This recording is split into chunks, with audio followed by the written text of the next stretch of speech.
mahasiswi dari Poltekkes Kemenkes Makassar, jurusan D3 Keperawatan. Di sini saya akan membawakan satuan acara penyuluhan dengan topik pemberian obat eksim. Subtopik yang saya akan bahas di sini mulai dari pengertian eksim, tujuan pemberian obat eksim, jenis obat eksim, indikasi dan kontraindikasi obat eksim, dosis obat eksim, efek samping obat eksim, interaksi obat eksim dengan obat lainnya, dan hal-hal yang harus diperhatikan bila mengkonsumsi obat eksim. Baik, saya akan menjelaskan pengertian eksim. Eksim adalah reaksi alergi pada kulit yang ditandai dengan timbulnya warna kemerahan dan rasa gatal-gatal. Kondisi ini menimbulkan rasa tidak nyaman serta mengganggu penampilan. Selanjutnya, tujuan pemberian obat eksim. Penanganan eksim utamanya bertujuan untuk meredakan gejala yang muncul sekaligus menghindari faktor pemicu dan dapat dilakukan dengan mengganti sabun, menggunakan pelembab kulit setelah mandi atau tidak menggunakan kain yang bisa menimbulkan ruam. Yang selanjutnya, jenis obat eksim. Yang pertama, kortikosteroid. Yang kedua, tacrolimus. Yang ketiga, antibiotik. Selanjutnya, indikasi dan kontraindikasi obat eksim. Yang pertama, kortikosteroid. Indikasinya tidak ada. Kontraindikasi, ibu hamil, ibu menyusui, penyakit jantung, dan gangguan fungsi hati. Yang kedua, tacrolimus. Indikasi pasien pasca transplantasi ginjal, liver, atau jantung. Kontraindikasi pasien dengan riwayat hipersensitivitas. Peringatan yang harus diwaspadai adalah kondisi imun pasien yang menjadi rendah karena tacrolimus adalah imunosupresan. Yang ketiga, antibiotik.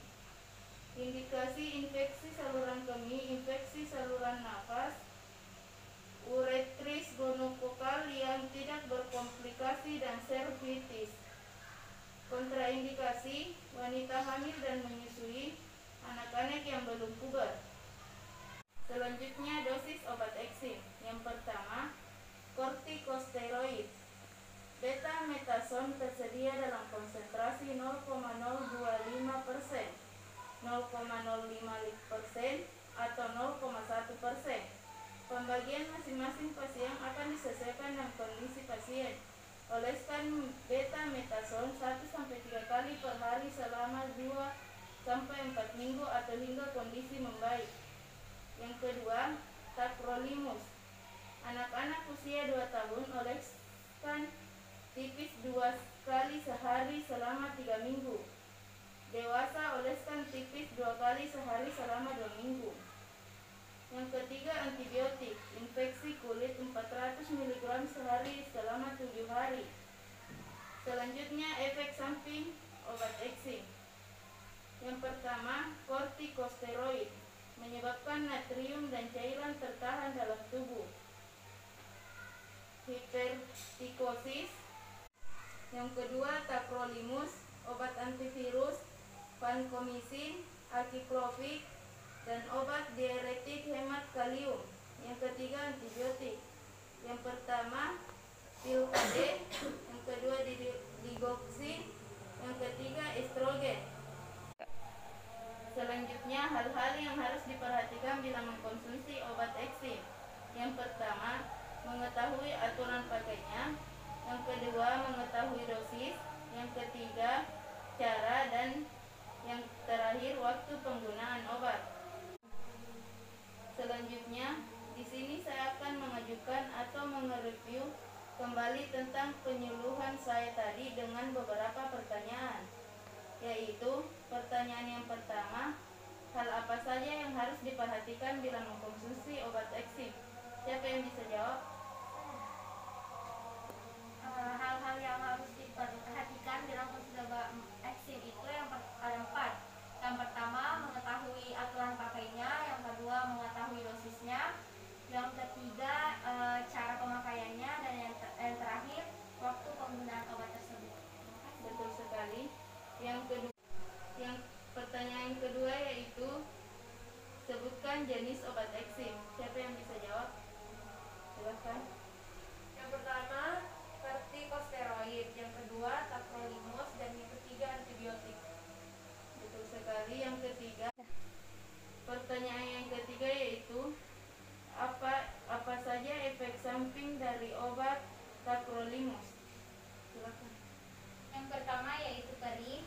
kedua gatal, yang ketiga rasa terbakar, dan yang keempat yaitu radang poliokuler. Terima kasih, betul sekali. Ya. Sebelum mengakhiri acara penyuluhan ini, alangkah baiknya kita mengucapkan hamdalah. Alhamdulillahirrahmanirrahim.